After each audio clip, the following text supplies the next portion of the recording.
parang kinakabahan na kaya yung sinabi ng frozen shoulder. Kasi ang sakit siguro niyan eh. Lagi ako nanood ng ano eh. Ang sakit siguro niya. Tingnan muna natin kung kung tingnan natin kung pakat. Tingnan natin kung pakat. Ay, Diyos ko, paano yan? Ay, sorry. Patay ni Mami yung uso Ay, daw. Ilang buwan na ba to? Siguro nung November pa. November? Oh. December? Pero madagalan ko na siya eh. Dali, bilangin muna natin kasi meron yung duration, 8 months duration, yung pinakamasakit talaga based on my own experience sa yung mga na-encounter natin. November, no? December, January, February, March, April, May, June, July, August, boundarihan na. Sana ano na to? 9 months na eh. Yung 9 months hindi na masakit? May pain siya pero hindi na siya ganun kasakit. Ganoon. Basta 8 months pa baba, talagang mag-ready kayo ng 10 kilo na sa loob. Pagka 9 months na, gosh. kung sigurado kayong November, baka... November kasi naanuhan ko nung pagka-winter. Yun, okay. 9 months, may pain siya pero hindi siya ganong, hindi siya ka-agresibo nung mga 8 months pa baba. Yung ano talaga, no? Ayan, tignan mo, hapit na hapit to. Nung ano talaga, nung unang-unang, grabe pa ang yan, sakit. Lalo pag ganito, paharap pa yan, no? Dapat kasi, alam nyo naman na, naaangat natin yan, no? Kahit simpleng ano lang, kahit simpleng. Pero ito, ay, maano na rin to? Umaandar-andar na rin yung pirot? Paano yun? Oh? Hindi. Ma'am, ganito yan. Mamimili lang naman kayo eh. Pwede naman natin hindi galawin yan eh. Pero syempre, araw-araw yung dadanasin din yung ano niyan. Oo, gusto ko talaga maano. Eh dito, may pain, pero may aasahan kayong matitreat yan. Katulad niya, yung isa naglalambing na rin. Baka syempre, dahil hindi mo gano'ng magamit yun, hindi mo ito dito ka lang dito. 9 9 months, sa susunod yan, mga 2 buwan, nangawit na rin yan. Pero ito talaga ang pinaka-matrabaho noong dati pa. Kasi right-handed Dominant ako. mo kanan, talaga. Pero yun nga, wala kayong choice kundi ipaayos yan. Pag hindi nyo pinayos yan, habang panahon kayo... Nagpa-therapy na ako eh. Oo, ito mo, nagpa-therapy na. 8 session. Na siguro yun eh. O, nasaktan na rin kayo na wala nangyari. Ganun na lang din yan. Pero hindi na yan sobrang sakit, ma'am. Maniwala kayo sa akin. Okay. Tsaka ano natin, naalalayan natin. Kasi ano na kayo, lumampas na kayo sa 8 months eh. Kaya nyo na yan. Tsaka dumaan na kayo sa mahabang therapy. 8 session. Marami na yun. Relax na.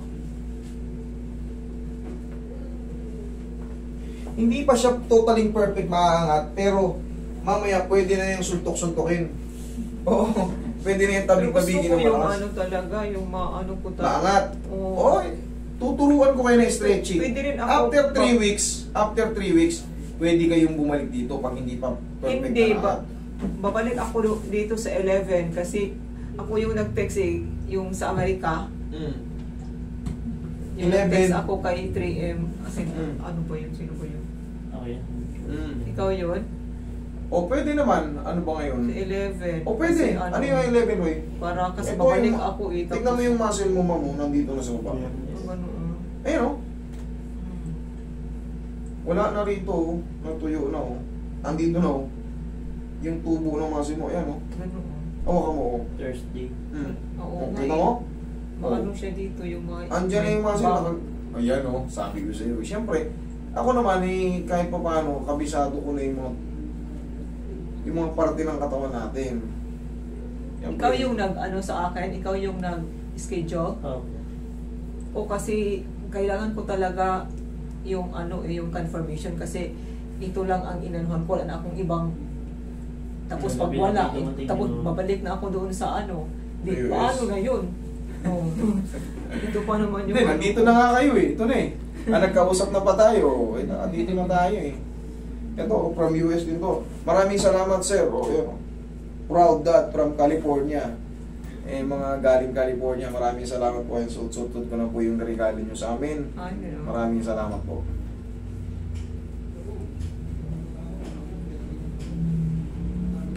Tanggalin yung shoes. Ano na, sige. Sige mo ako niya.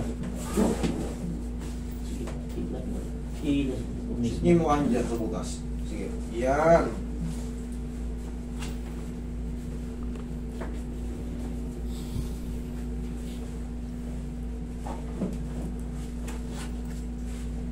Yan. Okay, relax na. Huwag yung lalabanan. Kayang-kaya nyo na yan. Isa pa. Okay, relax. Isa pa.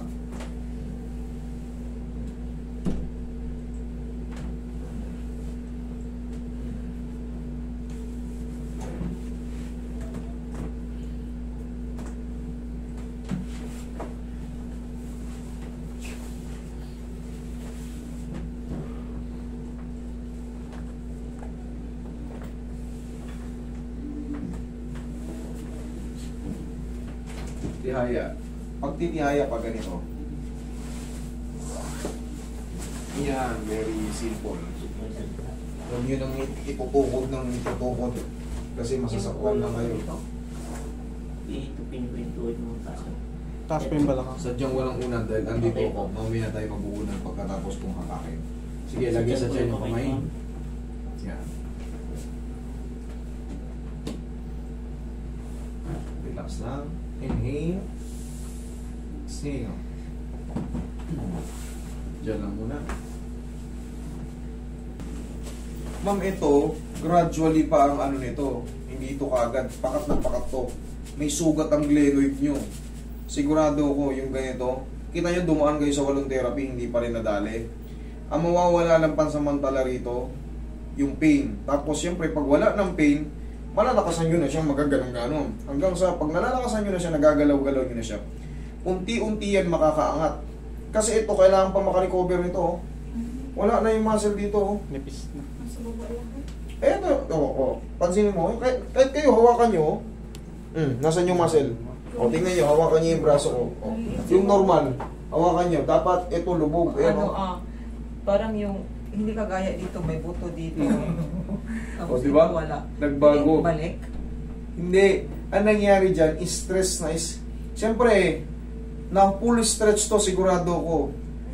Yung full stretch, na hyperextend na yung mga muscle, mga tendons, na-stress na sila. Dito na napunta. Ayan o, andito na o. Ayan, makakapa nyo naman talaga. Ito, makaka-recover pa to, ipupush up nyo to, ma'am. Pakat na pakat to, hindi pa, wala ka pang aasahan pag-angat ito. Pero yung pain, yan, mababago yan, tapos tutulungan mo pa ako mag-push up nito. So, ang push up nito madali lang, ganito hindi lang. ko pa rin ito mataas? Honestly, hindi pa kagad.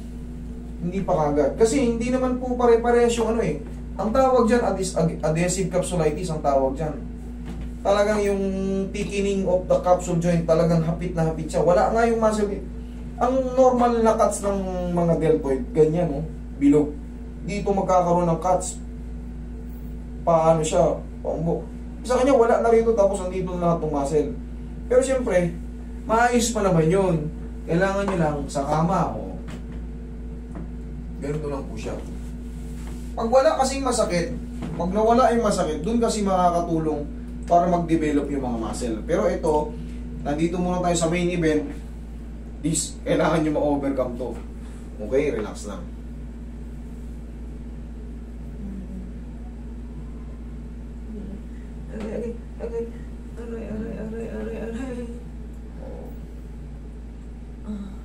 May pain siya pero hindi ganun yung nakita nyo nalalaglag dito sa upuan. Sabi ko naman sa inyo, 9 months, may pain siya pero mas bearable, hindi katulad nung 8 months pa. Talaga nakita nyo naman, nagpapapalag dito yung paa.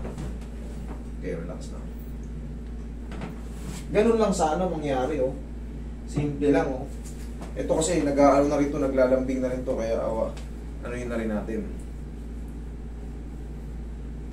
Yan po yung diferensya na sobrang stretch.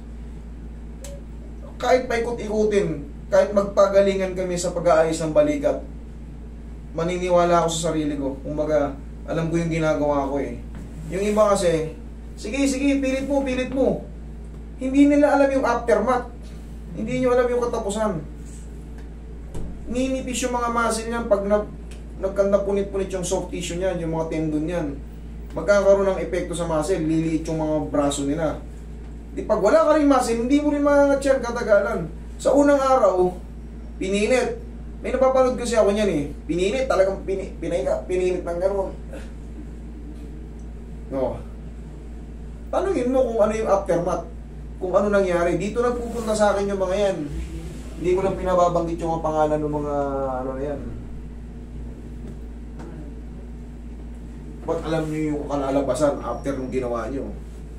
Pag pinunit-punit nyo yan, sigurado magre-react yung muscle yan. Kaya sa akin, di baling gradually, at least hindi naka-double damage. Lalo sa mga ganitong case, yung super tinatawag yung adhesive capsulitis. Ma'am, ito naman ang kasunod niyan. Tsaka yung sabi nga sa inyo, pagka kahit lakas-lakasan ko na yung ano niyan, yan ang difference niyan. Kumbaga, uy, kaya ko nang itik yung mga ganun. Tsaka, siyempre, pagka walang masakit, pwede nyo nang lakas-lakasan yan. Yan. Yan. Okay naman. Kaya naman. Pagka nalalakasan nyo ng ganyan-ganyan yan, unti-unti siya na-i-stretch, unti-unti siya aangat. Okay. Oh. Kahit pa paano, at least 1/4 may nagbago. Pero syempre, hindi natin pipilitin yan. Mapupunit po yan. Maniwala kayo sa akin. Ngayon, manipis na yung ano, dahil galing ka na sa therapy. Galing ka na sa therapy. Ma'am, ganito. Tayo ka. Parang mabilis makarecover yan. Mag-push up tayo, tuturuan kita. Ganito lang. Simple lang. Sa kama lang. Ganito ka rin. Oh. Kahit mga 1, 2, 3, 4, 5 lang. Kahit mga 1, 2, 3 lang. 1, 2, 3 lang. Yan. 1, 2. Kung hanggang kaya ng 5, mas maganda. Kung 3 lang, okay lang din. 5. Okay na mo. Kaya mo naman yung pain, di ba? Kasi magre-recover pa yung deltoid niya eh. Wala yung deltoid niya eh. Okay? Kaya naman, di ba? Walang masakit. O di, tuloy-tuloy lang gagawin. Tapos, haplusan nyo lang ng pau after nyo mag-stretching. Or mag-exercise. Tapos, palagi lang ganito-ganito lang. Malaking bagay yan. Yan, pakat kasi yan eh. Nagkakasugat po yan, oh. Ito na yung buong anatomy ng shoulder. Kaya kong ipatunayan yan sa inyo na kung ano yung nangyayari sa inyo, oh. Kaya ko rin i-execute. Kaya ko ipaliwanag sa inyo. Kaya nating ayusin yan. At ituturo ko sa inyo yung mga exercise nyo para makarecover kayo agad. Pag wala na masakit, mas magagalaw nyo na mas malakas. Ganun lang po. Okay? Ito maganda na to. Kanina may sumasabit pero yan, madali lang to. Ito, ano pa kasi. Hindi ko pa maano. Ma'am, tutulungan pa po natin ang ano yan. Stretching lang. Huwag po, hindi yan pang ano eh. Kung hindi lang ganyan yan, kundi lang pakat na pakat yan, marami akong inahayos na ganyan, ma'am. Hindi ko lang, kaya ko namang iangat din yan eh, kagaya ng ginagawa ng iba, pipilitin ko.